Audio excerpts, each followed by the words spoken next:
दंडवत प्रणाम. आजच्या या सखोल विश्लेषणाची सुरुवात ना हं, मला एका खूप वेगळ्या प्रसंगाने करायची आहे.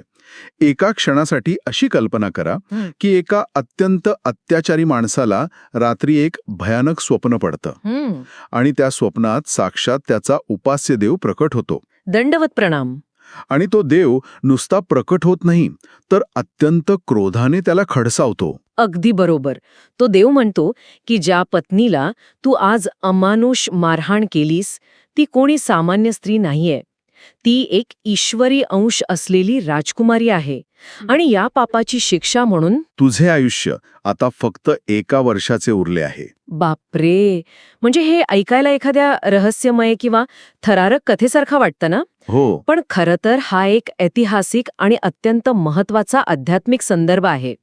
आजच्या या चर्चेत आपण याच प्रसंगापासून सुरू होणारा एक विलक्षण प्रवास उलगडणार आहोत. हो. एका सामान्य आणि अत्याचारित नववधूपासून ते एका महान तपस्विनीपर्यंतचा प्रवास. कुमर रेमायसा यांचा प्रवास. त्या कुमरकोठी अमनाईच्या मूळ प्रवृत्तिका कशा बनल्या हे आपण आज पाहणार आहोत. नक्कीच. पण मला वाटतं मुख्य कथेला सुरुवात करण्यापूर्वी थोडी स्पष्टता देऊया. कारण आपण आमनाय, कोठी, मूळ प्रवृत्तिका असे शब्द वापरतोय. आणि सर्वात महत्त्वाचं म्हणजे आपण लीळेचा बोध असा उल्लेख केलाय. हे थोडे जड शब्द वाटू शकतात. होय, ते समजून घेणं खूप गरजेचं आहे. म्हणजे बघा, 13व्या शतकात सर्वज्ञ श्री चक्रधर स्वामी यांनी महानुभाव पंथाची स्थापना केली. त्यांनी एक अत्यंत क्रांतिकारी विचार मांडला होता. तो म्हणजे ईश्वर प्राप्तीचा आणि ज्ञानाचा अधिकार हा स्त्री पुरुष किंवा उच्च नीच असा कोणताही भेद न मानता सर्वांना समान आहे. म्हणजे त्या काळात हा खूप मोठा विचार होता. अगदीच. आणि स्वामींच्या किंवा त्यांच्या प्रमुख अनुयायांच्या जीवनातील जे प्रसंग आहेत त्यांना लीळा असं म्हटलं जातं. लीळा म्हणजे केवळ एखादी गोष्ट नाही, तर त्या घटनेतून मिळणारा एक सखोल तात्विक संदेश असतो, ज्याला आपण लीळेचा बोध म्हणतो. बरोबर. आणि अमनाय म्हणजे एक विशिष्ट आध्यात्मिक परंपरा किंवा शाखा.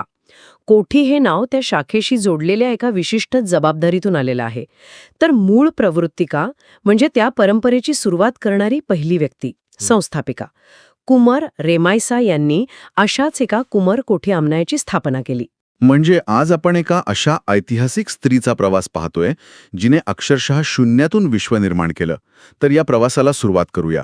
आपण जो स्रोत अभ्यासलाय त्यानुसार कोणत्याही मोठ्या प्रवासाची सुरुवात अनेकदा एका मोठ्या संकटातून होते. रेमायसा यांचा प्रवासही तसाच सुरू झाला. हो, रामपुरी हे त्यांचं मूळ गाव.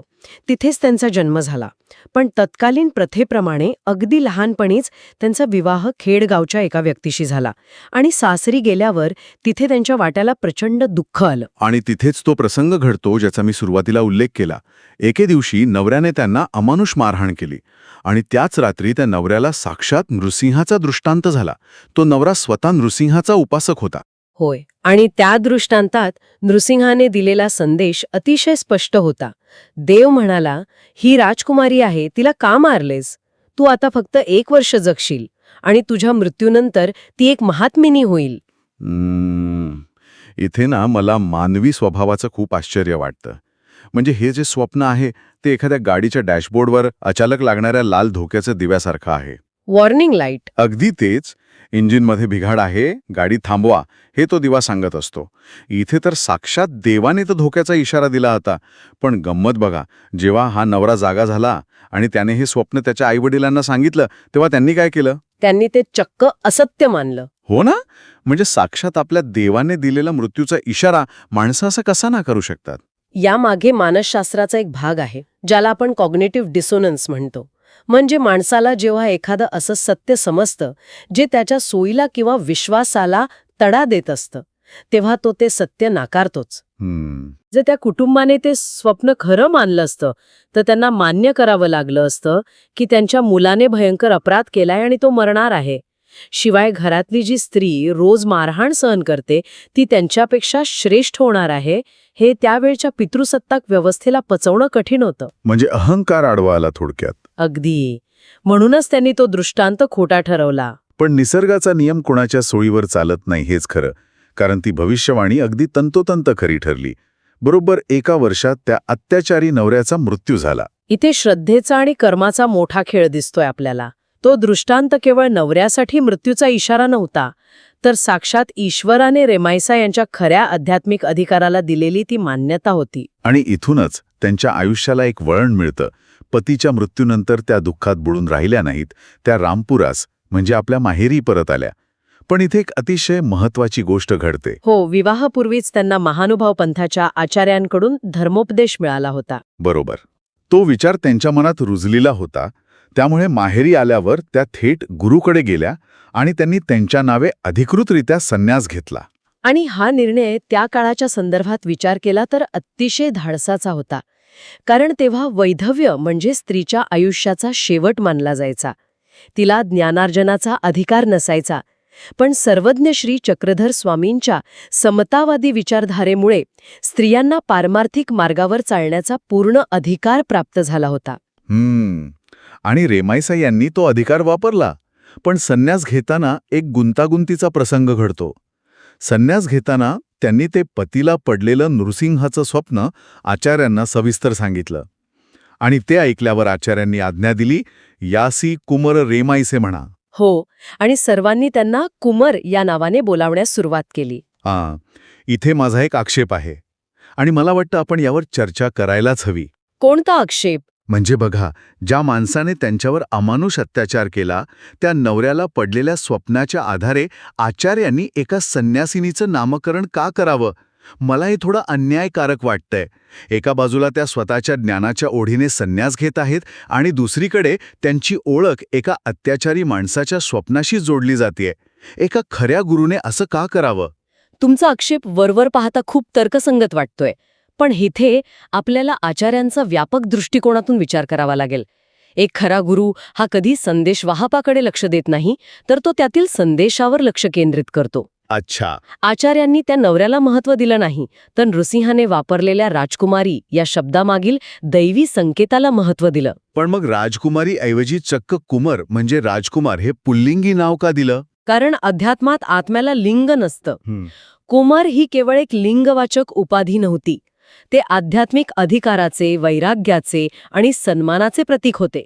आचार्यांनी या कृतीतून त्यांच्या भूतकाळातील ती मारहाण खाणारी असहाय्य पत्नी ही ओळख कायमची पुसून टाकली. बापरे, म्हणजे हा दृष्टिकोन मी विचारच केला नव्हता. हो ना. समाजाच्या नजरेत जी दुर्दैवी विधवा होती, तिला आचार्यांनी एका क्षणात ईश्वराची कुमार म्हणून प्रस्थापित केलं. तो भूतकाळावर मिळवलेला एक प्रचंड वैचारिक विजय होता. हे खरंच डोळे उघडणारं विश्लेषण आहे. पण मला वाटतं नुसतं नाव बदलून किंवा पदवी मिळवून सगळं साध्य होत नाही.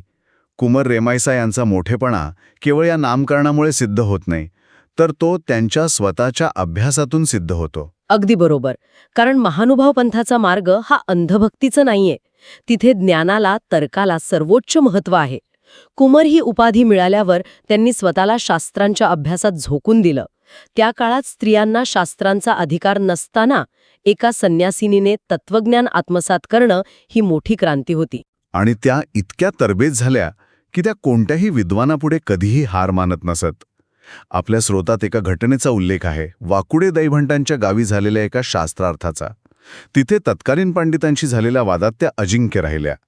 मला इथे एका चेस ग्रँडमास्टरची उपमा द्यावीशी वाटते. चेस ग्रँडमास्टर हे जरा सविस्तर सांगा. म्हणजे बघा, एक चेस ग्रँडमास्टर खेळायला बसतो तेव्हा तो केवळ पुढच्या एका चालीचा विचार करत नाही. समोरचा खेळाडू पुढच्या 3 चाली काय करेल याचा अंदाज तो आधीच घेतो. कुमर रेमायसा तशाच होत्या.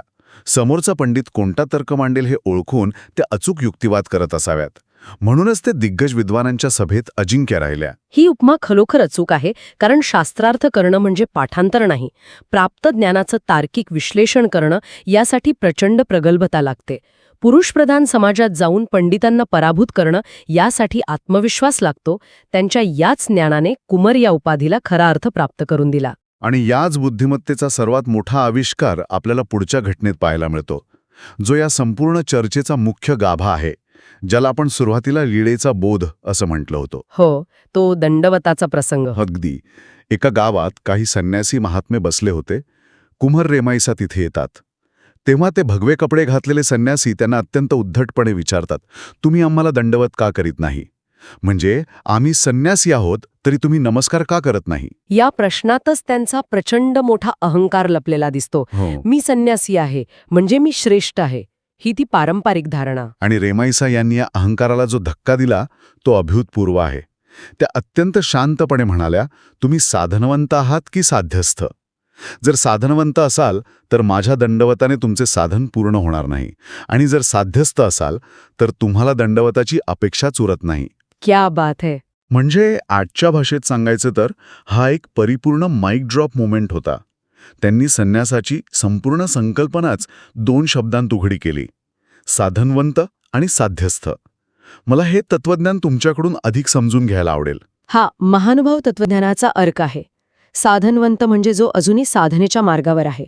जर तुम्ही साधक आहात तर तुम्हाला लोकांकडून नमस्कार करून घेण्याचा अधिकारच नाही, कारण त्यामुळे तुमच्यात अहंकार निर्माण होईल आणि तुम्ही भरकटाल. अत्यंत तार्किक आहे हे.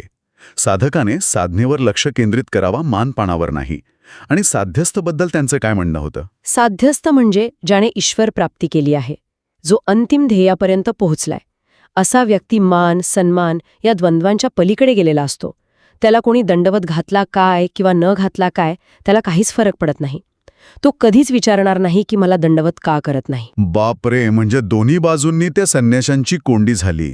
जर ते साधनवंत असतील तर नमस्कार मागू शकत नाहीत, आणि साध्यस्थ असतील तर त्यांना अपेक्षाच नसायला हवी.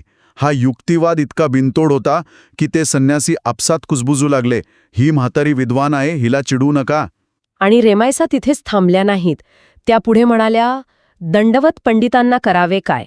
त्यांना दंडवत केले तर केवळ लोकमान्यता आणि उदरनिर्वाह चालतो, ज्याची आम्हाला आवश्यकता नाही. त्यांनी त्या प्रवृत्तीवर थेट हल्ला केला जिथे अध्यात्माचा वापर केवळ सामाजिक प्रतिष्ठेसाठी होत होता. खरोखरच सर्वोच्च धडा आहे. म्हणजे आजच्या काळातही आपण पाहतो, दिखाऊ अध्यात्म खूप वाढलंय. लोक धार्मिक कार्य करतात ते केवळ समाजात लोकमान्यता मिळावी म्हणून. कॅमेरासमोर सगळं सुरू असतं. आणि हाच तो खरा लीळेचा बोध आहे.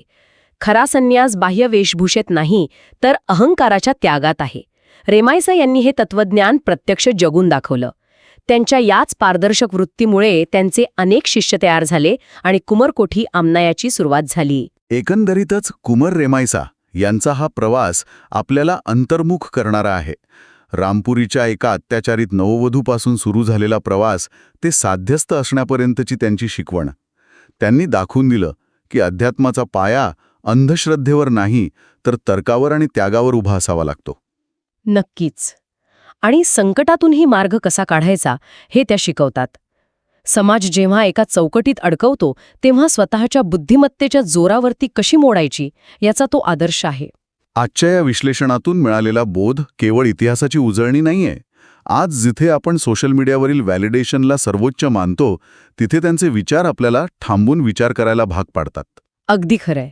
हे ऐतिहासिक संदर्भ आपल्याला वर्तमानातील कृती तपासण्यासाठी आधार देतात. आणि म्हणूनच या चर्चेच्या शेवटी एक असा विचार शिल्लक राहतो जो प्रत्येकाने स्वतःला विचारायला हवा. जर आज कुमर रेमायसा आपल्यासमोर आल्या आणि त्यांनी तोच प्रश्न आपल्याला विचारला की आपण जे काही करतोय ते खरोखरच एखादा अंतिम साध्य मिळवण्यासाठी करतोय की त्यामागे केवळ लोकांकडून लोकमान्यता मिळवणे हाच हेतू आहे? आपल्या जगण्यातील किती गोष्टी केवळ दिखाव्यासाठी सुरू आहेत? हा प्रश्न नक्कीच अंतर्मुख करणार आहे. या प्रेरणादायी विचारासोबतच आज आपण इथेच थांबत आहोत. दंडवत प्रणाम. दंडवत प्रणाम.